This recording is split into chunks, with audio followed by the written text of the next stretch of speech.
नमस्कार friends, welcome back to the channel. I hope आप सब ठीक है। अपनी पिछली वीडियो में मैंने डिस्कस किया था कि हमें गुस्सा क्यों आता है। उसके हमने 10 पॉइंट्स डिस्कस किए थे जिनकी वजह से गुस्सा ट्रिगर होता है। अगर हम उन पॉइंट्स को अच्छे से आइडेंटिफाई कर लें कि हम किस कैटेगरी में लाई करते हैं तो हम अपने गुस्से पे काबू पा सकते हैं। और आज की वीडियो में हम डिस्कस करेंगे हम गुस्से पे कैसे कंट्रोल कर सकते हैं। तो चलिए आइए बिना किसी देरी के वीडियो स्टार्ट करते हैं। चलिए आइए डिटेल में डिस्कस करते हैं how to control anger. The very first point is count to 10। अगर आपको लगे कि आपको गुस्सा आ गया है तो किसी की बात पे या किसी वजह से, तो आप उसी टाइम रिस्पॉन्ड मत कीजिए।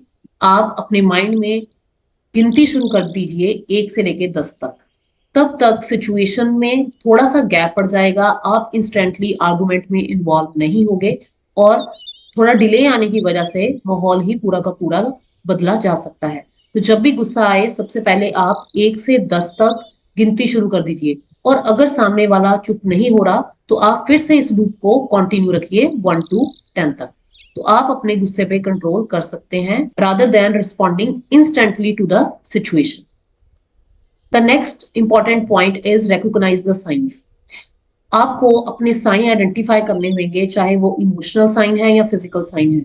जैसे अगर आपकी हार्ट बीट फास्ट हो रही है, आपकी जो हथेलियां हैं वो थोड़ी वेट यानी नमनेस उसमें फील हो रही है, क्लेंच्ड फील हो रही है, आपकी बॉडी हॉट फील कर रही है, तो ये सारे साइंस होते हैं आपके अंदर गुस्सा पैदा होने के। अगर आपको लग रहा है कि ये चीजें हो रही है तो आप अपने आप को कंट्रोल करने की कोशिश करें, जैसे पानी का ग्लास ही पी लें या फिर आराम से बैठ जाएं उसी टाइम रिस्पॉन्ड करने की बजाय। You need to identify the signs by which you can get to know you are getting angry. Next important point is take deep breaths.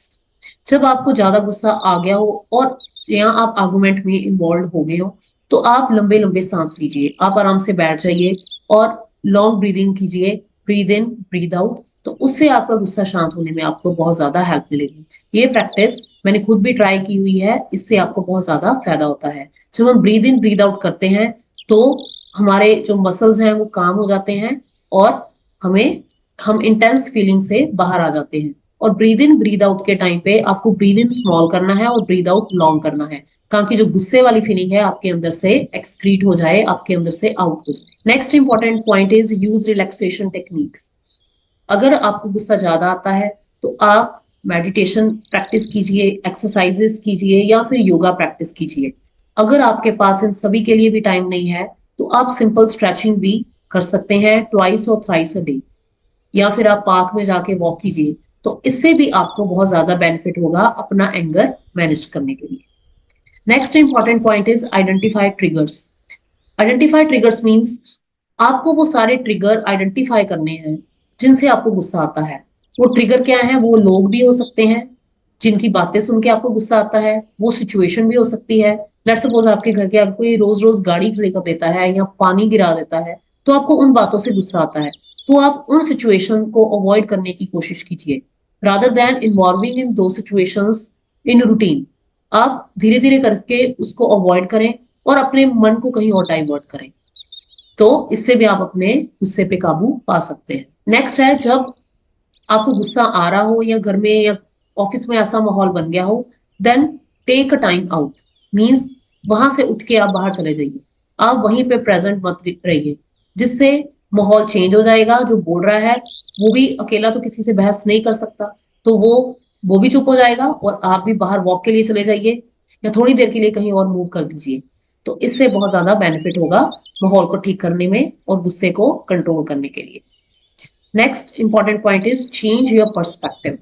ये बहुत ही डीप कॉन्सेप्ट है कि अगर किसी एक बात को लेके आप में कंफ्लिक्ट है, कोई आर्गुमेंट्स हैं, तो आप एक बार अपना नजरिया छोड़ के दूसरे के पॉइंट ऑफ व्यू से भी सोचिए कि कहीं उसकी बात ही सही तो नहीं। कई बार आउट ऑफ ईगो लोग अपनी बात को ही सही कहते रहते हैं, चाहे वो गलत ही हो। तो ये बहुत ज्यादा इशू है आजकल के समय में, जो मैंने बहुत लोगों में ऑब्जर्व किया है। वो गलत बात को ही इंडोर्स करते रहते हैं, चाहे बाद में उनको पता भी हो, even then to support their argument वो गलत को ही इंडोर्स करते रहेंगे। आप क्या कीजिए कि एक बार जो भी सिचुएशन है उसको अलग पर्सपेक्टिव से भी सोच के देखिए, तो हो सकता है कि आपको वो बात समझ आ जाए और आपका गुस्सा शांत हो जाए। तो changing the perspective is very much important. कोई भी बात हो उसको हर एंगल से सोच के देखिए, हो सकता है सामने वाले का रीजन भी जेन्युइन हो। ये जरूरी नहीं होता कि हर बार हम ही सही होते हैं, कई बार सामने वाले के रीजंस भी सही होते हैं। तो इस चीज पे गौर करने की बहुत ज्यादा जरूरत है, rather than involving in useless arguments. Next है सीक सपोर्ट। अगर आप में गुस्सा है तो आप किसी अच्छे फ्रेंड या किसी फैमिली मेंबर के साथ जरूर बात कीजिए। अगर ये बात ग्रेजुअली बहुत बढ़ती जा रही है, आपको जरूर उनसे हेल्प मिलेगी, एक सपोर्ट मिलेगी। वो आपको गाइड करेंगे कि क्या सही है या क्या गलत है। बट इस पॉइंट में ये बहुत इंपॉर्टेंट है कि जिससे भी आप बात करें वो आपके लिए बहुत ज्यादा ऑनेस्ट या लॉयल पर्सन होना चाहिए। ऐसा नहीं कि वो आपका उल्टा फायदा उठा दे। तो इस बात का भी आप ध्यान रखिए। आप किसी फ्रेंड, फैमिली मेंबर या काउंसलर की हेल्प लीजिए अपनी प्रॉब्लम को डिस्कस करने के लिए। Next point which is very important is communicate assertively. जो भी आपका पॉइंट है, अगर आपको आपके अंदर डर है, आप बता ही नहीं पा रहे, उसको कन्वे ही नहीं कर पा रहे, बट आप में आपको ही अपने आप में कॉन्फिडेंस लेके आना पड़ेगा अपना पॉइंट रखने के लिए। Communicate assertively. आपको अपना पॉइंट पोलाइटली सामने वाले के आगे रखना है। वो जरूर आपके बात को अंडरस्टैंड करेगा, समझेगा। आज नहीं, कल नहीं, परसों नहीं, फ्यूचर में वो जरूर समझेगा, उसको क्लियर हो जाएगा कि ये सही था। और आपको अपने कॉन्फिडेंटली अपने पॉइंट को जरूर कन्वे करना है, but respectfully and peaceful. Next which is the most important point is, and the last point is practice forgiveness. कई बार पास्ट में हमें किसी के साथ इश्यूज क्रिएट हुए होते हैं, जिसकी वजह से हमारे अंदर बहुत ज्यादा ग्रजेस क्रिएट हो जाते हैं, गांठें बच जाती हैं, जो साल भर साल कभी भी नहीं खुलती। तो उनको खत्म करने का एक ही बेस्ट सोल्यूशन है, आप उस पर्सन को माफ कर दीजिए। माफ करने से आपने वहां जाके उसको सॉरी नहीं बोलनी या उससे सॉरी नहीं बुलवानी।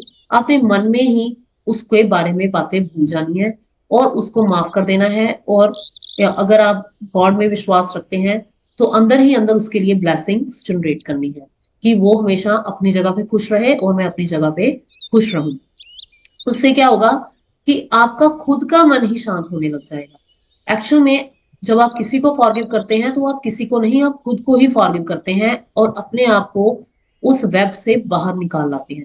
तो फॉरगिव करना एक बहुत ही चैलेंजिंग टास्क है, बट इसके जो फायदे हैं वो बहुत ज्यादा इंपॉर्टेंट है।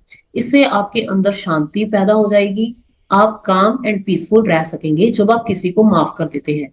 ऐसा नहीं है कि आपने रोज रोज उससे मिलने लग जाना है या कुछ। आप चाहे उससे कम भी मिलें, पर अपने अंदर जो उसके खिलाफ ग्रजेस हैं, प्रॉब्लम्स हैं, उसको खत्म कर दीजिए। That will lead to a peaceful environment. तो आई होप इन सब पॉइंट से आपको कुछ हेल्प मिलेगी या आपके लिए बेनिफिशियल रहेंगी। अगर आपको ये वीडियो अच्छी लगी हो तो please like, share and subscribe the channel. And thank you friends, thank you so much. Thank